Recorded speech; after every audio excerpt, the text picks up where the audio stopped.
நியாயாதிபதிகள் 4ஆம் அதிகாரத்தை பார்க்கிறோம். ஏகூத் இறந்தபின் இஸ்ரவேல் மக்கள் மீண்டும் கர்த்தருடைய பார்வையில் பொல்லாப்பைச் செய்தார்கள். அதனால் அவர்கள் கானான் ராஜாவாகிய யாபீனின் கைக்குள் ஒப்படைக்கப்பட்டார்கள். அவனுடைய படைத்தலைவன் சீசெரா. 20 ஆண்டுகள் இஸ்ரவேல் மிகுந்த ஒடுக்குமுறையின் கீழ் இருந்தது. அந்த ஒடுக்குமுறை மிகக் கடுமையானது. அது நீண்ட நாட்கள் நீடித்தது. அது மக்களின் நாள்தோறும் வாழ்வுக்குள்ளே பயத்தை ஊற்றியது. ஆனால் கர்த்தர் தம்முடைய ஜனங்களை மறந்துவிடவில்லை. அந்நாள்களில் தெபோராள் இஸ்ரவேலை நியாயந்தீர்த்தாள். அவள் ஒரு தீர்க்கதரிசினி. மக்கள் அவளிடம் நியாயத்திற்காக வந்தார்கள். அவள் மூலமாக கர்த்தர் தமது வார்த்தையை அளித்தார். தெபோராள் பாராக்கை அழைத்து கர்த்தருடைய கட்டளையைச் சொன்னாள். நப்தாலி மற்றும் செபுலோன் கோத்திரத்தாரை சேர்த்து தாபோர் மலையின் மேல் செல்ல வேண்டும் என்று கூறினாள். கர்த்தர் சீசெராவையும் அவன் இரதங்களையும் கீசோன் ஆற்றருகே இழுத்து வந்து அவனை பாராக்கின் கையில் ஒப்படைப்பார் என்று வாக்கு கொடுத்தார். பாராக்கின் பதில் மிகவும் மனித இயல்பானதாக இருந்தது. தெபோராள் தன்னுடன் வந்தால்தான் போவேன் என்றான். தீர்க்கதரிசன வார்த்தை தன்னுடன் இருக்க வேண்டும் என்று அவன் விரும்பினான். தெபோராள் வர சம்மதித்தாள். ஆனால் இறுதியான கௌரவம் பாராக்குக்கு கிடைக்காது என்றும் சொன்னாள். கர்த்தர் சீசெராவை ஒரு பெண்ணின் கைக்குள் ஒப்படைப்பார் என்றாள். அதன்பின் பாராக் 10,000 பேரைச் சேர்த்தான். படைகள் நகர்ந்தன. போர் நெருங்கியது. அந்த சமயத்தில் தெபோராள் சொல்லினாள், எழுந்திரு. இன்று கர்த்தர் சீசெராவை உன் கைக்குள் ஒப்படைத்த நாள். அதுவே திருப்புமுனை. இஸ்ரவேலின் பலத்தினால் வெற்றி வரவில்லை. கர்த்தர் பேசினதால் வெற்றி வந்தது. கர்த்தர் சீசெராவையும் அவன் சேனையையும் கலங்கச் செய்தார்.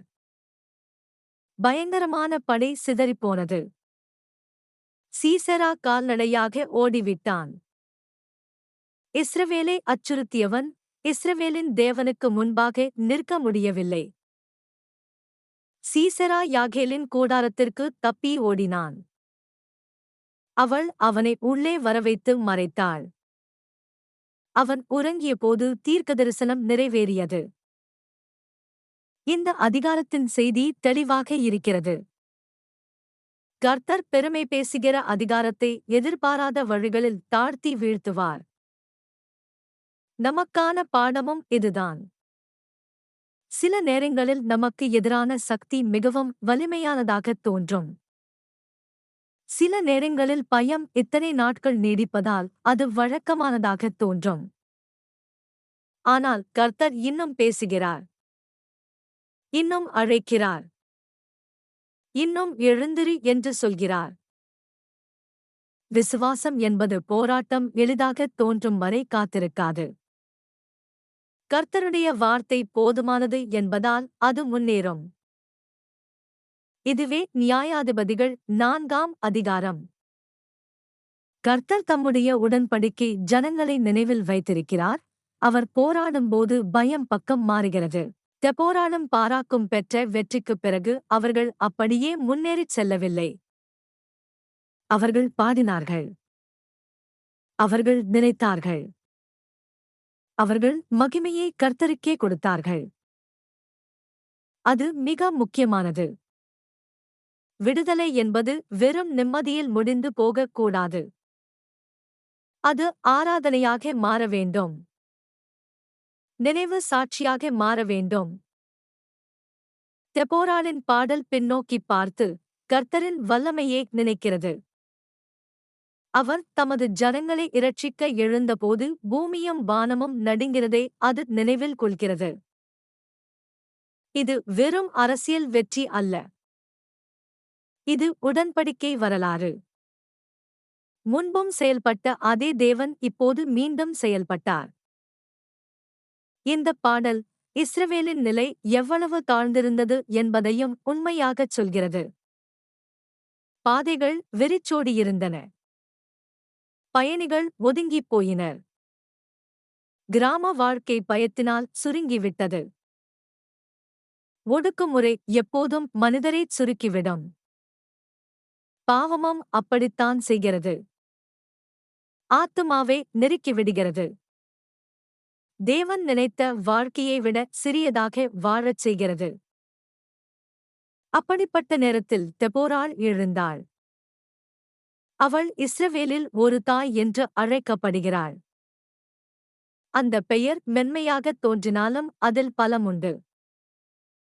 கர்த்தர் பயத்திற்கு பதிலாக உடன்படிக்கை தலைமையை எழுப்பினார். இந்த பாடல் போருக்கு தயங்காமல் வந்தவர்களை புகழ்கிறது. அதே சமயம் பின்னால் தங்கியவர்களையும் நினைவில் கொள்கிறது. தேவன் அழைக்கும்போது சிலர் விசுவாசத்துடன் முன் வருகிறார்கள், சிலர் சுகத்தில் தங்கிவிடுகிறார்கள். பின்னர் பாடல் யாகேலை ஆசீர்வதிக்கிறது. தீர்மானிக்கும் வேளையில் அவள் செயலில் இறங்கினாள். கர்த்தருடைய காரியத்தை தொலைவில் இருந்து பாராட்டிக் கொண்டிராமல் அதில் தன் இடத்தை எடுத்தாள். இந்த அதிகாரத்தின் மிகவும் மனதை உலுக்கும் தருணங்களில் ஒன்று சீசராவின் தாய் ஜன்னலின் அருகே காத்திருப்பது. வராத வெற்றியை அவள் எதிர்பார்க்கிறாள். தாமதம்தான் என்று நினைக்கிறாள். தீர்ப்பு ஏற்கனவே வந்துவிட்டதை அவள் அறியவில்லை. அகந்தை இப்படித்தான் செய்கிறது.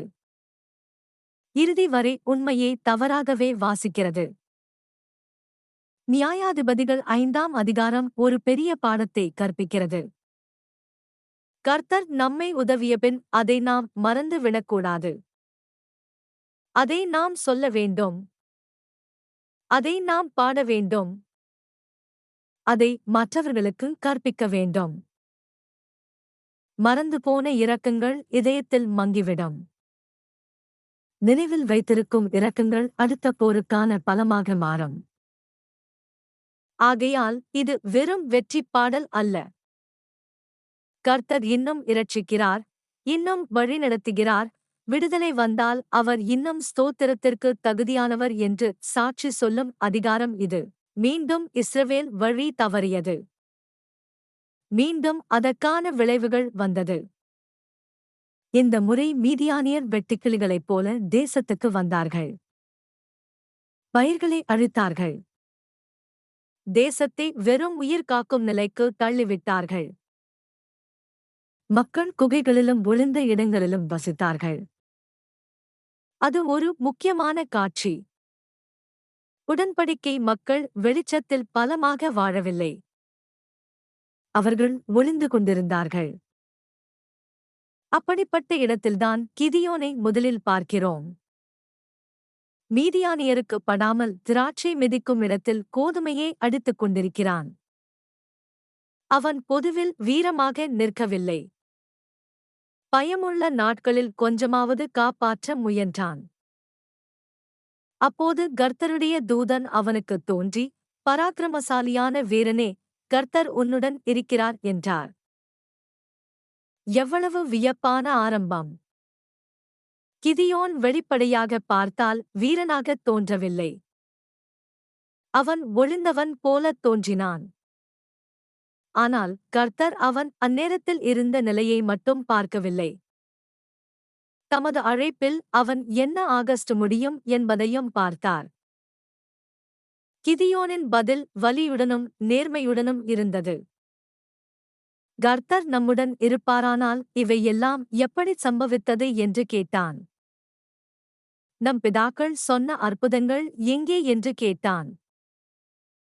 கர்த்தர் அந்தக் கேள்வியை நிராகரிக்கவில்லை. அதற்கு பதிலாக அவனை முன்னே செல்ல அழைத்தார். இந்த உன் பலத்தோடு போ. நான் உன்னை அனுப்பவில்லையா என்றார். இது சீஷத்துவத்தின் பெரிய உண்மைகளில் ஒன்று.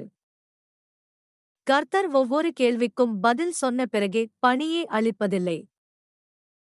அவர் தமது வார்த்தையை அளிக்கிறார். தமது சந்நிதியையும் அளிக்கிறார்.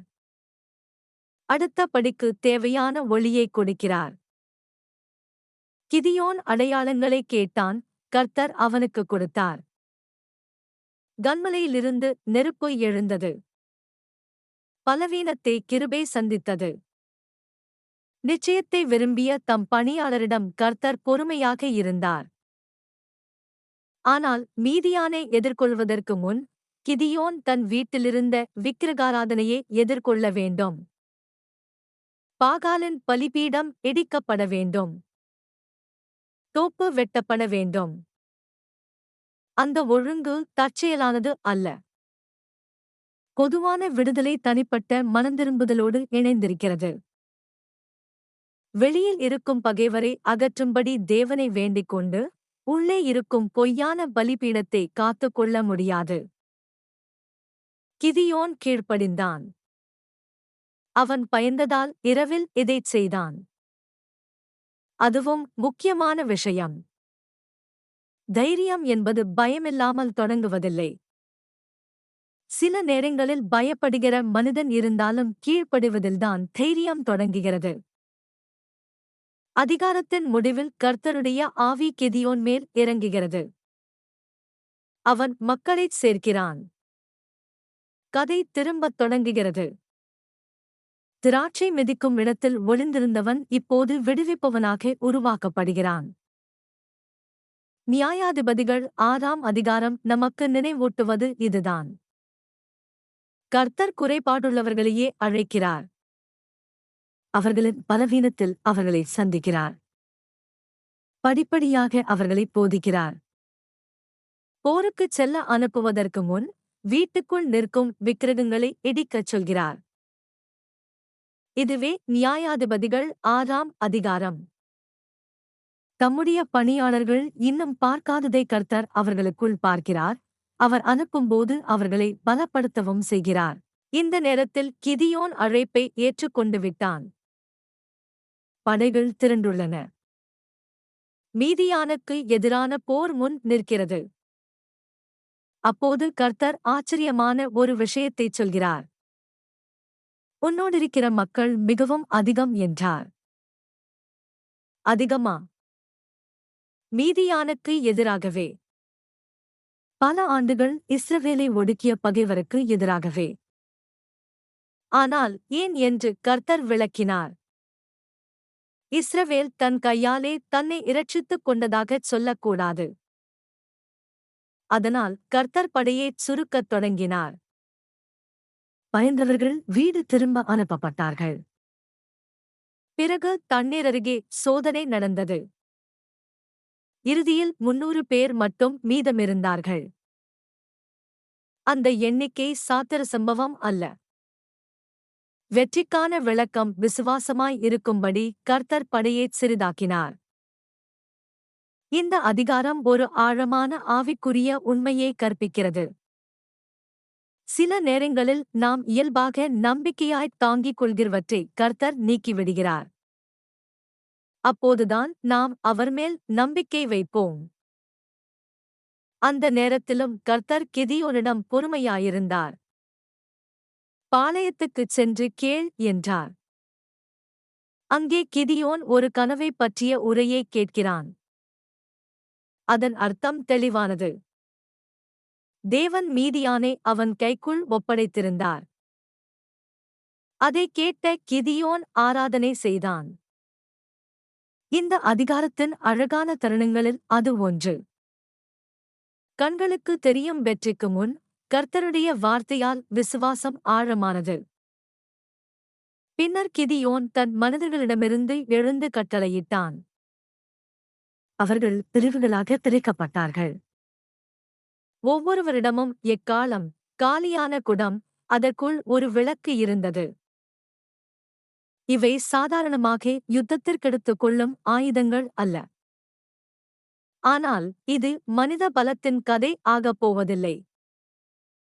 அறிகுறி கொடுக்கப்பட்டபோது அவர்கள் எக்காளம் ஊதினார்கள். குடங்களை உடைத்தார்கள். இருளில் விளக்குகள் வெளிச்சமாய்த் தென்பட்டன. கர்த்தருடைய பட்டயமும் கிதியோனுடையதும் என்று முழங்கினார்கள். மீதியானின் பாளையம் கலங்கியது. கர்த்தர் அவர்கள் ஒருவரின் பட்டயத்தை மற்றொருவர் மேல் திருப்பினார். பகைவர் தாமே தங்களைச் சிதைத்துக் கொண்டார்கள். ஒடுக்கியவர்கள் ஓடிப்போனார்கள். இந்த அதிகாரம் வேதத்தில் மிகத் தெளிவாகச் சொல்கிறது. கர்த்தருக்கு இரட்சிக்க பெரிய எண்கள் தேவையில்லை. அவர் நம்பிக்கையைக் கேட்கிறார். கீழ்ப்படிதலைக் கேட்கிறார். அவருடைய வார்த்தை பேசும்போது நகரத் தயார் உள்ளவர்களைத் தேடுகிறார். நமக்காக நியாயாதிபதிகள் 7ஆம் அதிகாரம் மிகவும் தனிப்பட்டதாக இருக்கிறது. சில நேரங்களில் நாமே சிறியவர்களாக உணர்கிறோம். நமக்குள்ள வளங்கள் போதாததாகத் தோன்றும். எதிரில் இருக்கும் போராட்டம் நம்மிடம் இருப்பதைக் காட்டிலும் மிகப்பெரியதாகத் தோன்றும். ஆனால் முழுமையாக ஒப்படைக்கப்பட்ட விசுவாசத்தால் எல்லா இயல்பான ஆதாரங்களையும் விட கர்த்தர் அதிகம் செய்ய முடியும். சிறிய எண்ணிக்கையையே போதுமானதாக ஆக்க முடியும். பலவீனமானவர்களையே உகந்தவர்களாக ஆக்க முடியும். மனித பெருமையை நீக்கி நம்பிக்கையை மட்டும் மீதமிருக்கச் செய்ய முடியும். இதுவே நியாயாதிபதிகள் 7ஆம் அதிகாரம். கர்த்தர் இரட்சிக்கும்போது மகிமை அவருக்கே, வெற்றி உண்மையானது, 300 பேரே போதுமானவர்கள்.